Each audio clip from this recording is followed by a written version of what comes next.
and welcome to a brand new episode of Happy Mum, Happy Baby, the podcast. Today's guest, well, she's a DJ, she's a presenter, she's a model. She hosts two, I would say, of the funniest podcasts out there. They make me cackle so much. She's also a mum of three. It's Vogue Williams. Hello. I mean, we've already been cackling a lot before we've even pressed record.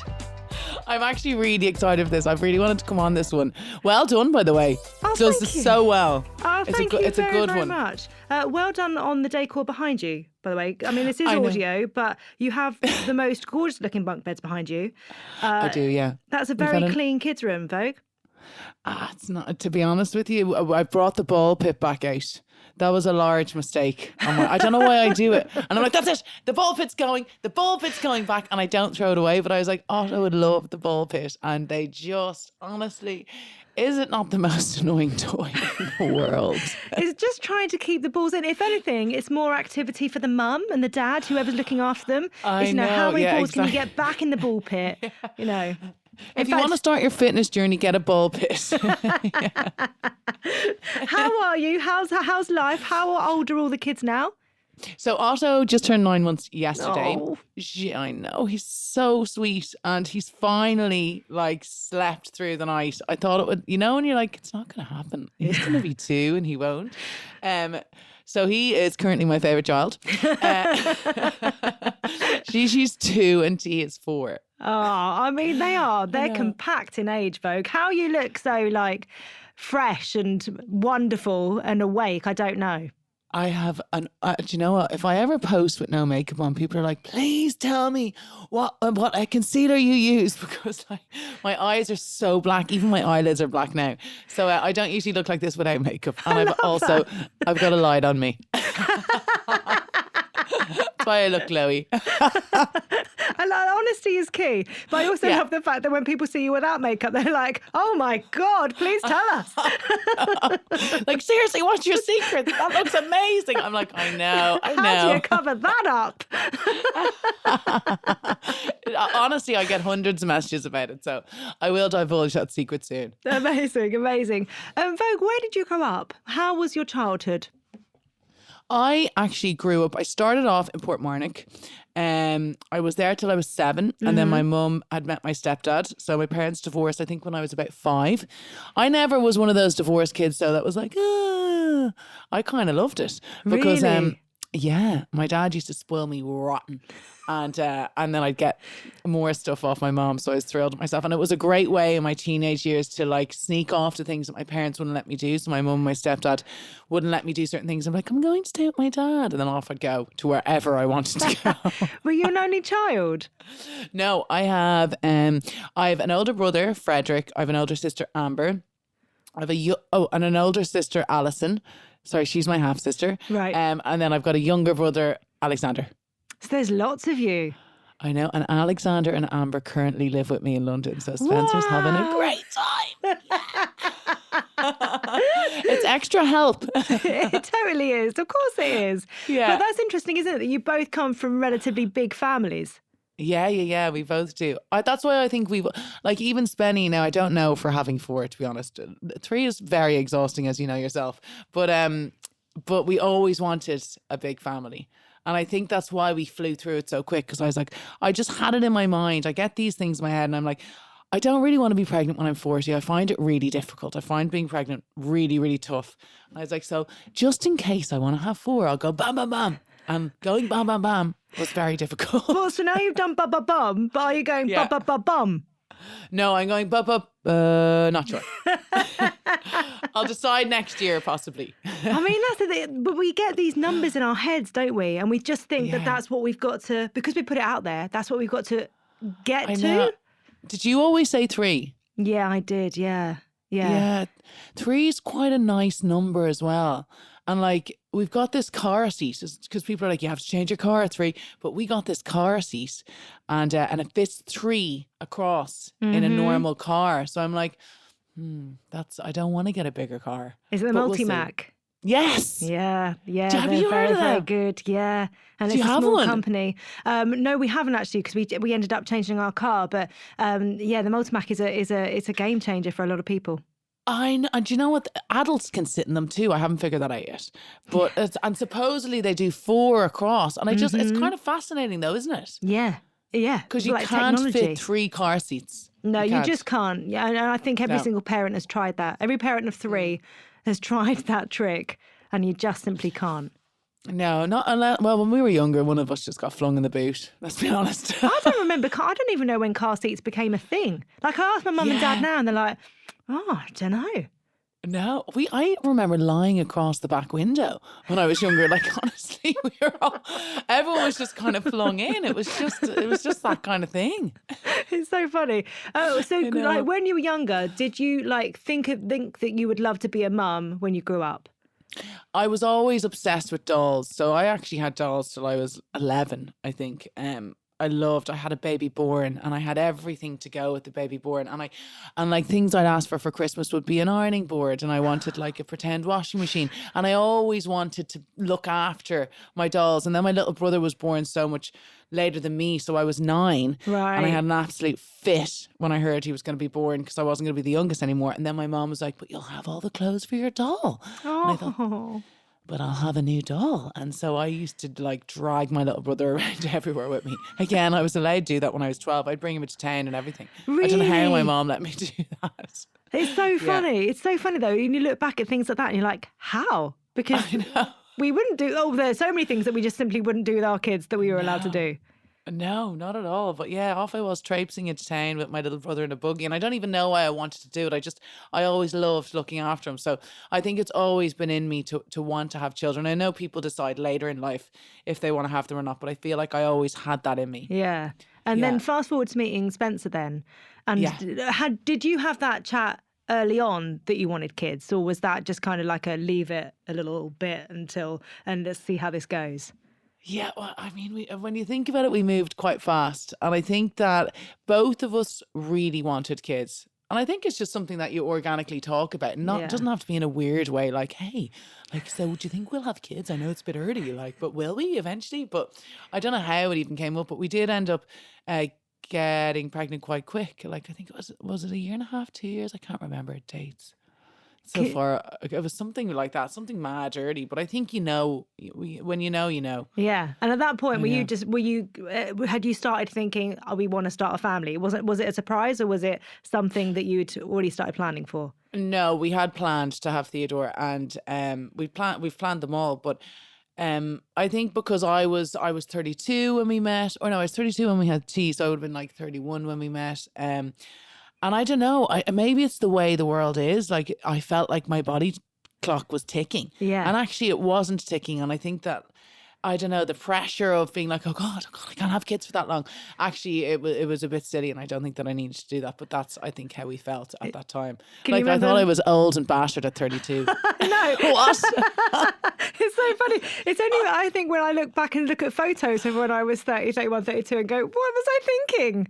I know. Sorry, do you remember when you were 20 and there'd be people in their 30s and you'd be like, oh my God, they are so old. Like, there's an amazing meme going around at the moment that's of the father of the bride parents.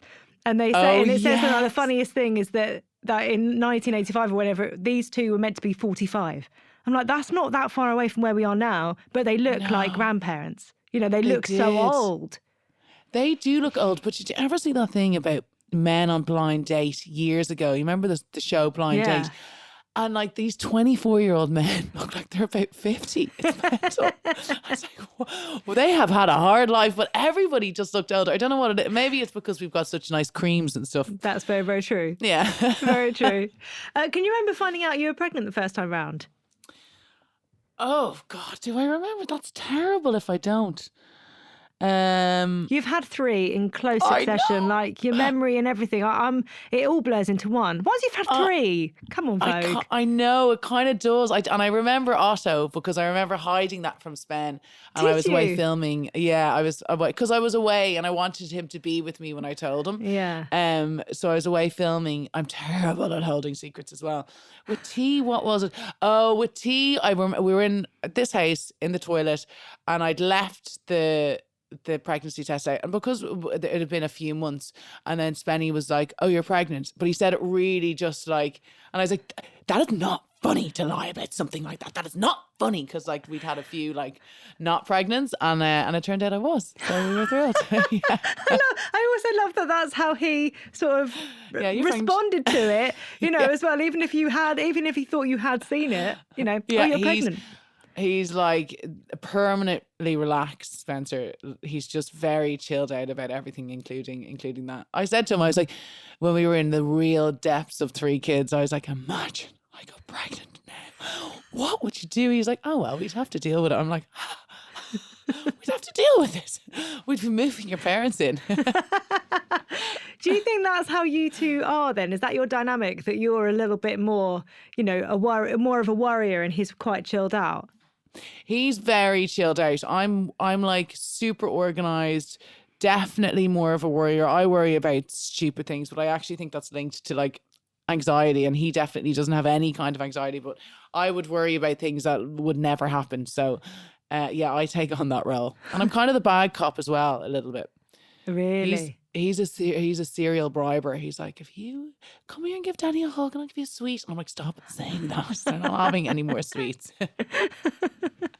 What were your pregnancies like?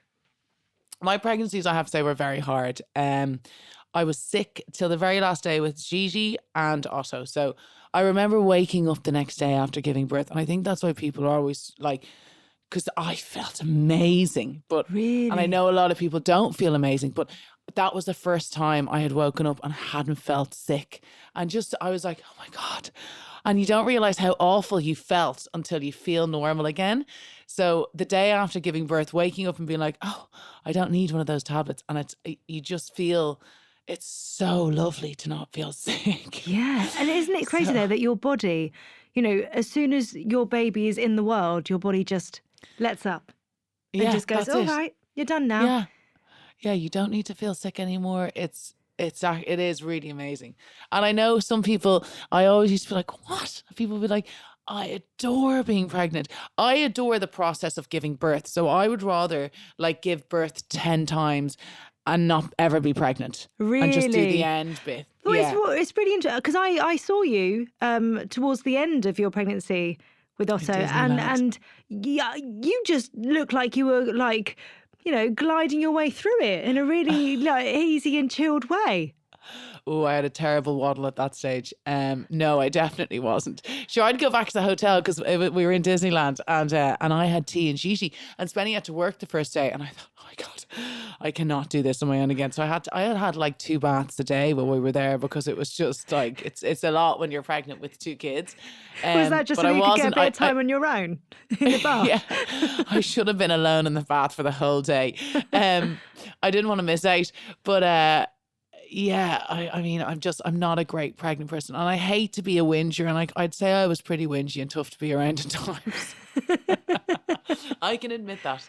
Well, what's the worst thing that happened to you when in your pregnancy? Was it like emotionally, were you quite, I think just feeling sick all the time was really hard. But once I had these tablets that I would take every day. I kind of had to. And at the first pregnancy, I felt really guilty about taking the tablets, and I thought I can't be taking these. They can't be good.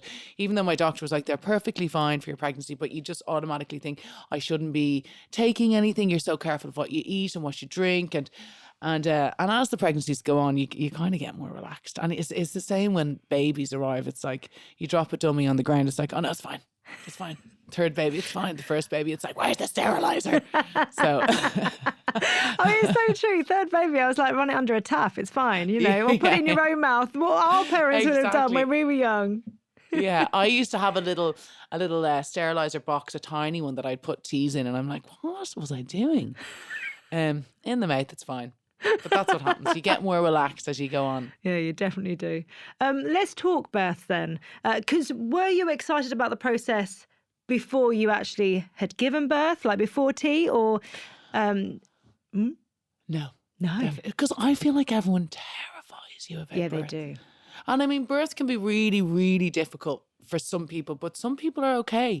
And I don't think by telling everybody that it's going to be really difficult, that's not going to help anybody. Like, No. you need to be like lifting them up, telling them that, like, just listen to the doctors, you'll be grand. I think especially when you find out more, and I don't know if you did hypnobirthing or not, but just knowing how much that dialogue can affect your body and how much it can just make you anxious and stressed, and then what that does to your Yeah. body and how that blocks everything. You know. Even from waters breaking and stuff, I just thought, oh my God, I'm going to be like in the supermarket and it's going to be like a swimming pool around me and stuff like that. But I actually, with all three, I've been induced. So with T, he kind of stopped moving towards the end. So he was already late. And he was probably the most difficult birth and probably the most difficult child. But he's such a good little boy, but like he is solid on what he wants to do and when he wants to do it. He whinged the whole way home from nursery today because I had dared to bring him a sandwich and he didn't want a sandwich. What did he want instead? He wanted chicken dippers or something like that. And I was like, well, you can have chicken dippers when you get home. And then he's gone on about he's starving. And then he eventually ate the sandwich. But his birth was probably the most difficult. But we had an amazing doctor, and she was our doctor for all three, Dr. Faso. She's just this really tall Greek woman, no nonsense, just like, this is how it is. Listen to me and I'll show you. You'll get through it like that. And she was just really relaxed, and she relaxed me. And even when his heart rate went down quite drastically, and I'd been in labour, I think, for something like 14 hours by then. But I'd had the epidural, so like I was just sitting there chilling out. They're amazing. I actually thought before I gave birth, I was like, I'm gonna try and get as far as I can now. And I had the epidural 2.5 centimeters. I was like, please help me. I'm not good with pain. But then I was taken to surgery because I was going to have a C-section. And just as I got in there, he had dilated 10 centimeters. So I ended up giving birth to him in the surgery room. But I was delighted because then I got to do it the way I wanted to do it. And I was quite lucky. And I was really petrified of having a C-section. I don't know why. It's always just scared me. Whereas it scares the other people the opposite way around. Yeah. It's funny. I guess the whole thing is the unknown though, isn't it? That's birth. You go into it and you don't know what's gonna be the case at all, you know. No, and you have to take, that's the thing with a birthing plan. It can just go out the window completely. Mm-hmm. And I was kind of willing for that to happen. Like, you desperately don't want it to happen, but if you just listen to the doctors, even when it came to pushing and stuff, if you just listen exactly when they tell you to do and exactly when they say to stop, I had good experiences, but that's why our doctor was absolutely incredible. She really was. She's amazing. And how did Gigi's birth go? Gigi's birth was really good, really smooth sailing. Was she in COVID? She was in COVID. So we were kind of, confined to the room the whole time with masks and all that jazz, but it was fine. Well, what and was that like, giving birth in a mask? Oh no, I was allowed to take it off. Oh, okay. Everyone else had to have masks, but if you went out to go to the toilet and stuff like that, but you weren't allowed to leave the room. But I was lucky because it was at a time, like, remember at one point no one was allowed to have their partners in. Mm-hmm. So it was at a point where he could come in. He wasn't allowed to come to any scans, but it was my second pregnancy, so he was thrilled he didn't have to. But it's clear his schedule, it's fine. You go do it. No, that was a really, really good birth as well. Was it worrying throughout your pregnancy, not knowing whether he was going to be able to be in the hospital or not? Do you know what? I took that really, I felt really lucky that it wasn't my first pregnancy, and I felt really sorry for people who were missing out on that with their first pregnancy. And because I'd been through it before, I just thought, if I have to do it on my own, I have to do it on my own.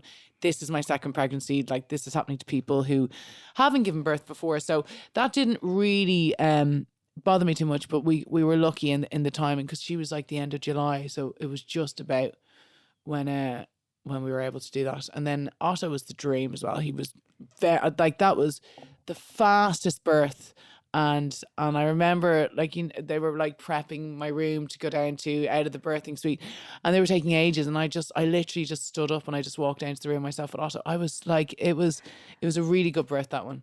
Dream child. Dream child. That's and currently your favourite, so Yeah, and currently the favourite, sleeping through the night. It swaps, it changes throughout the day, to be honest. and it's good, it's good to keep that open, that position, Exactly. I'm currently my mother's favourite. It wasn't always that way. I work hard for that position. Can you remember how you felt leaving hospital for the first time with Theo? I'm really proud, just so proud that we had created this little tiny bundle of joy. And it really is. It's an amazing moment. But then, like, you're very nervous. You're bringing home this baby and that's it. You're just taking him home and you're looking after him.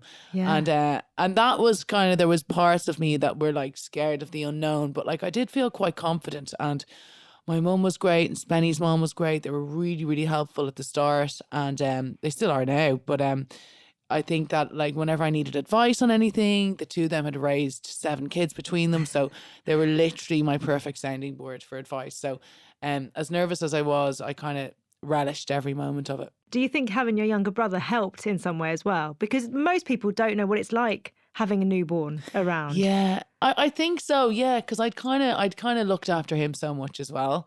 I make my mom sound like an absent parent. She was there. I basically brought up my brother. No, yeah, I was quite confident, but like even I don't know, you haven't like I don't even now to this day. I kind of feel a bit nervous holding someone else's newborn. So my brother had a baby recently, and I'm like, ugh, they're so small, and I don't know. You're more confident in your own, but they're just so teeny tiny. And I remember with T like trying to change them and putting their fingers through those like tiny jumpers. You're like, oh, gotta be careful of your little hands. So those bits were quite daunting. There's definitely a knack to that, isn't there? Which I really, I having Max, my third, I suddenly realised I'm really good at putting on baby clothes now. But you forget how clumsy and awkward it all feels with your first. Yeah, it does. And when you ask people to do it as well, like my sister's great with kids and she lives with us. But like even with Otto, she's a bit like, ooh. And it's kind of a nerve-wracking thing because you don't want to hurt them and they're just so tiny. Yeah, absolutely.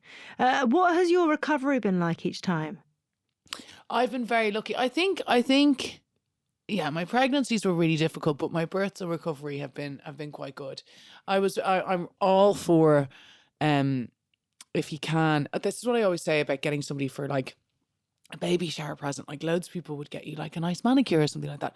Get someone a mummy MOT for after you've had a baby to get like your body checked out, to make sure that your tummy's going back together, to make sure that everything is okay with your pelvic floor.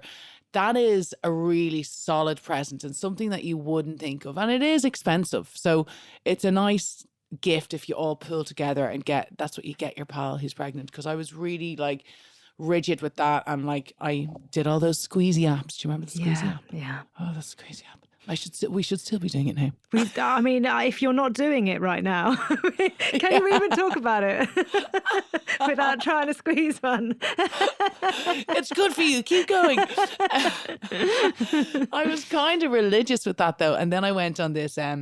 It's like an electric chair, but not in that kind of sense. It's called a pelvic power chair. Have you ever heard of it? Yeah. I've seen this on Instagram. Yeah. Oh, and you sit on it and it kind of buzzes you and it buzzes your pelvic floor and really works. And I think, honestly, going to do that, I think was really, really helpful to my recovery. Because I remember with T, it was slightly longer than Gigi, and then less with Gigi and less with Otto. Oh, really? Do you reckon it's because you were paying more attention to it, like in the lead up and afterwards? I don't know why that happened. Maybe because T was a much bigger baby. So T was like 9 pounds and Gigi was 7 and Otto was around 7 as well. So it could be that. I don't really know. I think as well, it just depends. It depends on your birth. It depends on kind of everything. But I think looking after your pelvic floor is something that I never thought of before birth. And then my doctor had mentioned this lady Maria to me, and she was like, you really should go and see her after. And I did. And I was really happy that I did, because I can go trampolining now and be happy. Really? Yeah. Still not mad for a star jump, but I never was. But there are so many women out there who will be feeling, different symptoms as a result of giving birth, or not actually. It can affect so many people. It can affect so many sportswomen, and not realising that there are places and people that they can go and see to get help. That's exactly it. And some women suffer really, really badly. And I've seen some of the stuff. I've spoken to Maria a lot, and it just like honestly, it breaks my heart to think that somebody would think that that's it. I've had girls mailing me saying they can't go running anymore, and I'm just like, you will be able to go running again. You just need to like try and go and see somebody to help it out, because it is normal. Everybody gets it after having a baby. You've just held a baby and it's been putting pressure right down for 9 months. So actually 10 months. The 9-month thing is a lie. 40 weeks. But yeah, I think it's a really important thing to just remember that you can get help and don't keep suffering. You should be able to live your life like happily without having to worry about running or anything like that. Absolutely. I mean, that first time that you look or feel that you're downstairs after giving birth. I know, it's terrifying. The first time you have to go to the toilet. Oh, I'm scared. My top tip with that is get a funnel and hold the front while you're looking at the back. Because otherwise it just feels like everything's it's just not nice. And everything's swollen and bruised. Oh, I'll like, even like... When I was pregnant with Otto, I must have gone into my doctor, like, because you go for checkups. I'm like, will you just check it one more time? Like, it really doesn't, it looks really swollen. Is that normal? Is it going to go back? And she's like, it's going to go back. It's going to go back. And that was one of the first things my friends said to me that had babies before me. They were like, don't be freaked out. It's going to look very different. And I was like, okay, like, what do you mean? And then it happened. And I was like, oh, and I was kind of happy I was told about it because it gave me such a fright. And then towards the end of the last one, I was like, I'll never look the same again. No, it never will. It's just, that's just life now, isn't it? Yeah, but yeah. I think there's, we hear those sayings like, oh, it's like watching your favourite pub burn down, about things like that. And actually, a baby, a human can't come through it without it changing. It's just that. Exactly. That's simple. It's simple. I wouldn't say it makes it turn like gross. And excuse me, men don't fare that well themselves after a while, okay? So that's like watching our favourite. Watching you age is like watching our favourite pub burn down. So right back at you. Yeah, absolutely. Did you have any symptoms before you went to see the pelvic health specialist or not? Yeah, I did. I remember laughing and being like, oh God, this is not good. So that's why it was definitely the worst after tea. And I never expected that though. Yeah. And even in the hospital, like just like having to really run to the toilet because like you just like you can't. It's the strangest feeling. But to go from like worrying I wouldn't be able to hold it in to then just being back to normal was amazing. That's incredible. How long do you think it took? I'd say it definitely took about 6 weeks, 8 weeks, to feel confident. I didn't run now. Running took a longer time. Running took, I think, 3 or 4 months. And it would be different for everybody. Everybody is slightly different. Some people just get back into it after a month and that's just how they do it. Some people take a year. It totally depends. But she was able to tell me, and she kind of warned me against running, because if you run too soon, and like I'm really into my training, if you train too soon, you're just going to cause yourself way more damage. But there are training things that you can do. I have a trainer, and just like they're not, I wouldn't say they're really exercises, but like they're more for your pelvic floor. And it's you can start working on stuff like that when you're at home yourself. I think that you can get them online. They showed it to me in the hospital, I think, the last time. And it's not like you're working out, but you're working out a part of you that you really need to work out without doing the Squeezy app. It's more than that. But the Squeezy app is great. It is great. But there did come, yeah, exactly. But there did come a time where the Squeezy app would alert me and I would tell it to F off. I'd be like, not now. I know, no. I'm not doing it 3 times a day. I am not. I don't do anything 3 times a day. That's a big commitment. It's a huge commitment. Let's see if I still have it on my phone. Oh, I definitely still have mine. Yeah, I do have it on my phone. I haven't seen that in a while. We should start that today. We'll do it when we're flossing. We'll do a pledge. There we go. That's a good idea. I hate flossing. And now let's do 2 things that we don't like doing at the same time. Talking about fitness, though, you are, really into your fitness. Did you stay active throughout all of your pregnancies? Yeah, I did, through all of them. I didn't keep running through all of them. I found it really. Some people can run till the end. I stopped. I think quite early with Gigi, 4 months, then T 6 months, and but there's so much more you can do, and I just liked the feeling, because I had that pelvic girdle pain as well, And I would wake up, I'd feel terrible, I'd take my tablet, I'd kind of wait for it to kick in, and then I'd just do my half an hour, little bit of training, and maybe go for a walk or something. Because I actually really enjoy it. I love, like, people are always like, how do you stay motivated? It's kind of like, I enjoy it. It's like going shopping to me. I really have fun doing it. So it's like when I go on holidays, I'm like, where cool could we go train, Sven? I know it sounds so pathetic, but like that's what we enjoy But doing. have you always been that way? Yeah, I've always been into sports and just been outdoorsy. And I come from an amazing place in Dublin, Howth, that is like this huge cliff walk. And I love going walking or running the cliff walk. So I've always been quite active. And how has your recovery been in that way then afterwards? And have you just let yourself take your time with it? Yeah, you definitely have to take your time with it. This time around was probably my best because my trainer, John, who I do a lot of work with, he was giving me all those things that I was telling you, just like slight movements to do. And we just took it really, really slowly. But it takes a long time to build up, and it can be frustrating because you're so used to training a lot. But even when, like, towards the end of my pregnancy, we were doing such tiny little things, but it's still, I felt like I was moving my body and doing something. So it's fine. And just, that is one thing, just be really careful getting back into training and speak to your doctor and just make sure you don't push it too much. Yeah. Yeah. And listen to your body, because so often we can like see other people doing it on social media and go, oh, I should be doing that. And then, push ourselves too much too soon. Yeah, exactly. And you don't need to. You will get there. Yeah, you absolutely will. One thing you're really good at is traveling with your kids. I don't know if you saw us on the train to Paris that time. I don't know if that's true. But you don't shy away from it. You know, lots of people could be quite scared of getting on flights or, long train journeys or whatever. Do you know what? I bought this amazing thing. It's from America, and it's like a blow-up bed. So, if you're like, you've got the little seat that you're in, and we were on a 10-hour flight, and like, you just pump it up and it just goes across the seat and down. And the airline had actually banned them, and they cost me so much money. And I was like, really? They're like, yeah, it could make the whole plane go on fire. I'm like, really? It's just a blow up thing. Anyway, that's when I thought I'd nailed traveling. I was like, let's get out our little beds. They've taken up my whole hand luggage, and I pumped them up, and they're like, yeah, that's not happening for you, babe.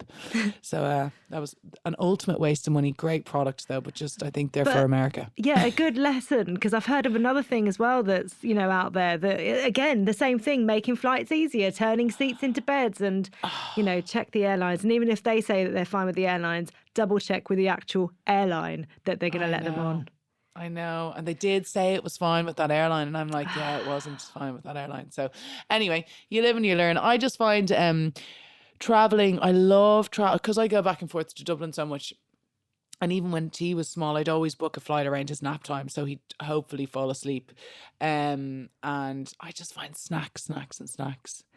I just don't want to be that really annoying person that has the really annoying kids. So I really try to just, like, T will zone into an iPad now, but Gigi is still a little bit, she'd maybe spend 10 minutes on it and then she wants to be doing something else or like wandering around. And Otto, sure, he just snoozes most of the time, so he's fine. What snacks are we talking, Vogue?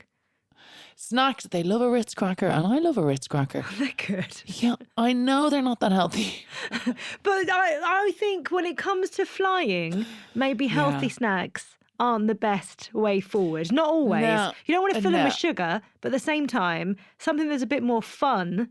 Little crackers, delicious. Yeah. Those tuck crackers, God, as well. You know those? Do you have those yellow ones over here? I could go through a whole pack of them.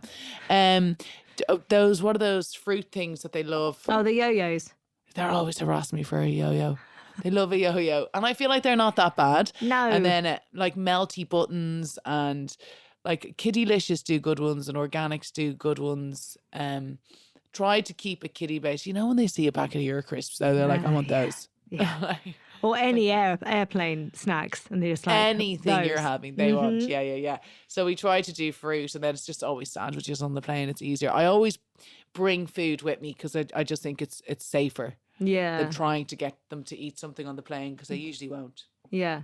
But with all the, will in the world, sometimes, even though we've got all the snacks, it does go a little bit wrong. Yeah, I mean, I'm absolutely exhausted after any flight, even if it's just to Dublin, because you're wrangling like, and they all want to be with me. And sometimes I look and Spenny could be in a different row, and I'm just stuck with all three of them, and that's where they want to be. And I'm Has like, he how booked has the this happened? tickets? Yeah, yeah, exactly. As far away from my wife as possible. Um, they tend to be quite good travelers though, just because they're used to it. Gigi is a terrible one for car sickness. It's just. Oh, I know it's every single journey, but we bring a bag with us obviously, and then she's got like the bib that catches stuff, and so we get so I'll always sit in between the two of them, and I feel terrible for her though because she feels awful, and then once she does vomit, T starts being like, I don't like the smell, and like freaking out, and I'm like, nobody likes the smell of it, T. There's nothing we could do, but we've gotten used to that now. So I'm like always prepped with a really good bag. And I actually just bought travel sickness bands and bags. I mean, it doesn't really work. I think she doesn't just it? grows out of it. Oh, I can remember getting into the car once and Buddy saying that he didn't feel well, he felt sick. And I thought he was doing it for a certain reason. Like I didn't believe him basically. So he was saying he felt sick. And then Buzz heard it and he was like, oh, I feel a bit sick too. I've got a headache. And I was like, just get in the car. We've got a long ride home. Come on.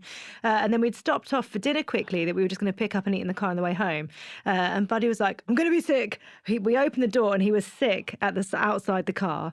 I was like, oh my God, oh my God. So we put him then in a different seat, started driving home, and he fell asleep.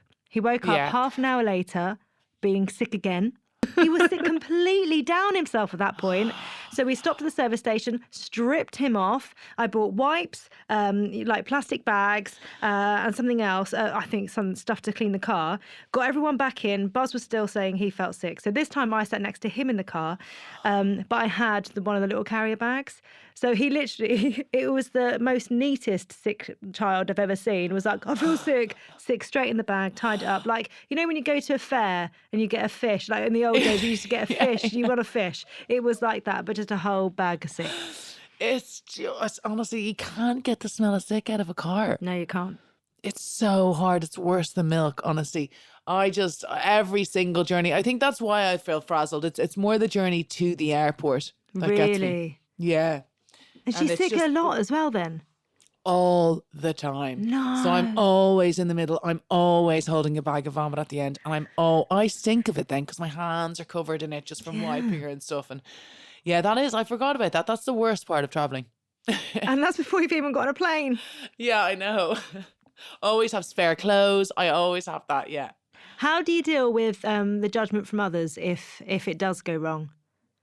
I don't really mind, to be honest. And I can understand why some people will be looking at you because like you're kind of interrupting their day as well with like kids screaming. But I feel like a lot of people are quite understanding with this. Yeah. I always when I hear a baby crying, but like non-stop for the whole flight, I don't feel annoyed. I just feel like I feel so sorry for you. Yeah. And I feel like being like, don't worry, no one cares. See, I But, do like, that though. See, I do go over to that mum or dad. I do it on a loo trip just so they know that it's okay. Just like, it's fine. They all do it. Yeah. I remember an air hostess came up to me and T was screeching. It was when he was a baby and she came up to me and I just burst into tears because I was just so embarrassed. But actually people are really understanding, I think. Yeah, they totally are. It's just what the voice in your head tells you though while it's happening. Do you know what I mean? Please stop, please stop, please stop. But your baby can probably sense that there's something going on because you're probably a little bit more tense. Yeah. Yeah. Let's talk feeding quickly because I know that you did breastfeed as well, didn't you? Yeah, for the three of them. How did that go? I'm still feeding Otto at the moment. Because I remember seeing you at Steph's Pack Lunch with Gigi, and you were on your feeding journey then.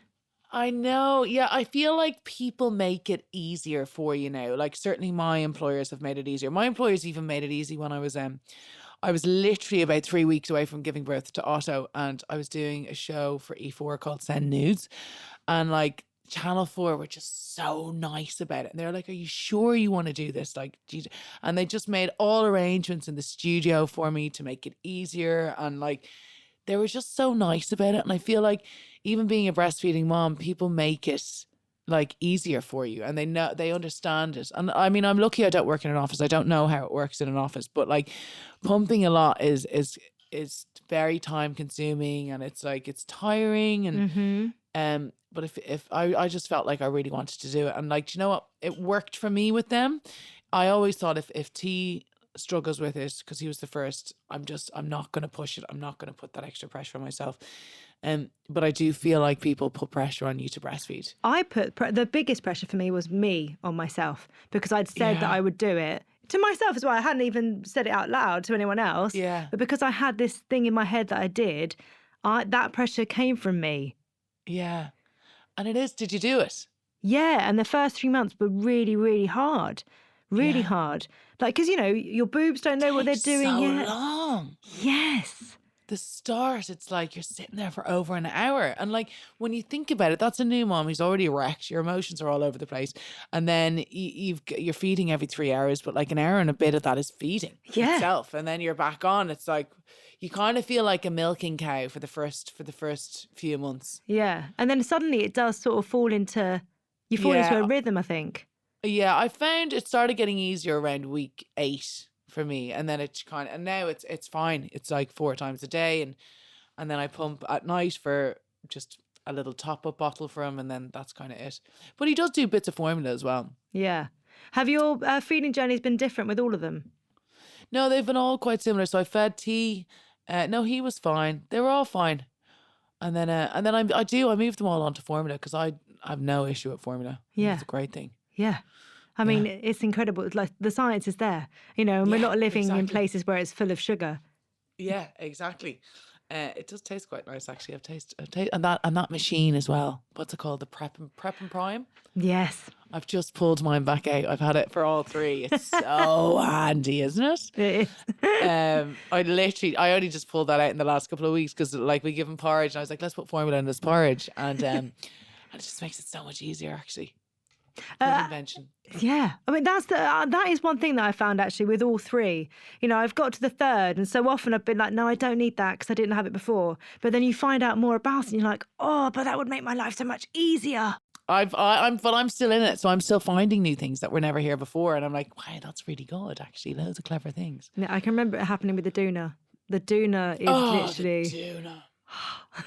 I still have the doona. I use that with Otto now. Yeah, I do use the Clever Mama air purifier, especially in London. I just feel like the air is just not great. But supposedly the air in your house is worse than the air outside. Oh, really? Yeah. So we have one in our room as well, and then you just know if it's going to be nice air for your kids to be breathing in.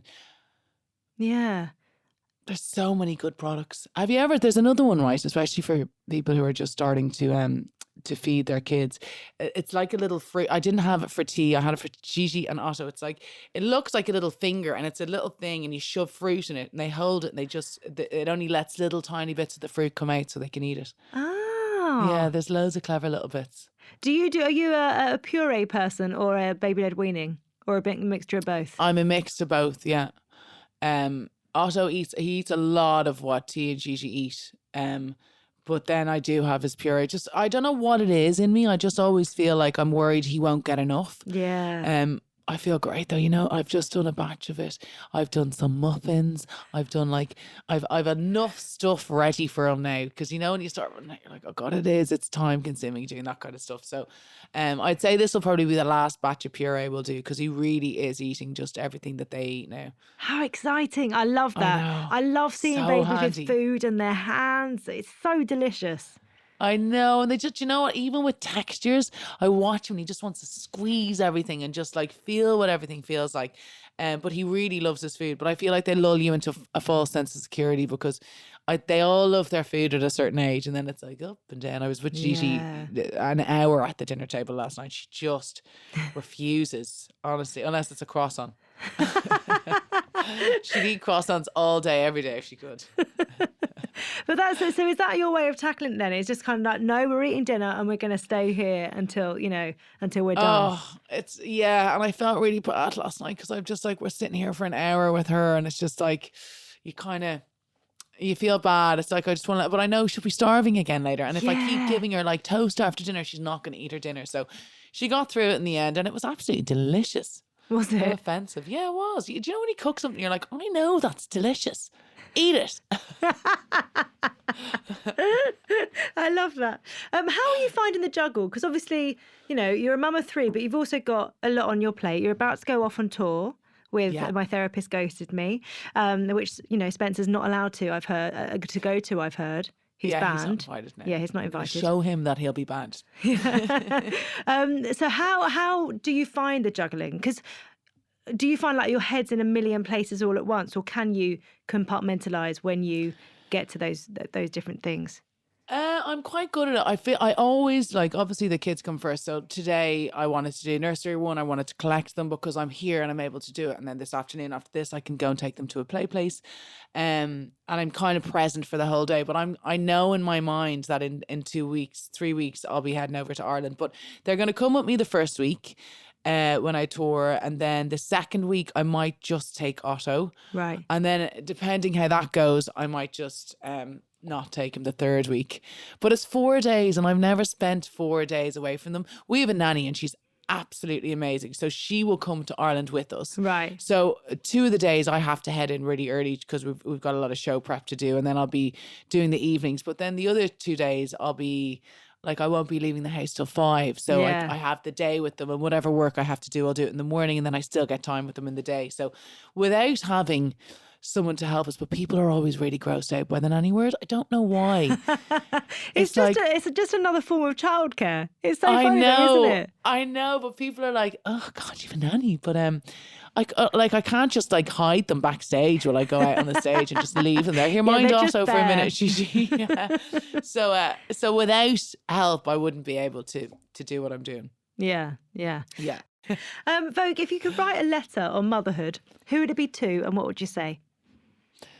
I'd write a letter on motherhood to my own mother, and I would tell her that I can't believe what an amazing job she did, because it is you never realise how hard like being a mom is. It's the most rewarding job, but like I didn't know how much my mom did for me. I really didn't until I had a child. And I think she raised 3 of us as a single mom for a very long time as well. And I have no idea how she did that. And I think that she did the most amazing job. And now that I'm a mom myself, I completely I think she's amazing. I'm in awe of her, and I'm amazed that she was able to do that all on her own and not completely lose her mind. Yeah, and that's the interesting thing. I think when we're in it, we can look back and see, and you know, even though you've got Spencer there, he might be in a separate role on the plane, but it's having, you know that you have that person to bounce off of, who can come in and help, 100%, who not help, but share the load and everything.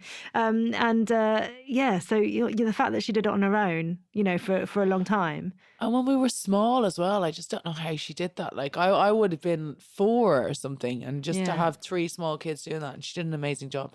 Yeah. Do you ever find yourself feeling overwhelmed with it all? Yes, I definitely do. Some days you're like, I am nailing this. And then some days you're just like, that's why when some people ask me, would you have a 4th? Some days I'm like, I could do a 4th. And then other days I'm like, absolutely not. Because some days are just so much harder than the others. Today is a good day. You got me on a good day. But I do feel it is overwhelming. I feel like I open my eyes about 6:15 in the morning, and I honestly don't sit down until after 7 when they go to bed. And some days I'm like waiting for 7 o'clock. Some days I do 6:30. They don't know. I'm like, bye.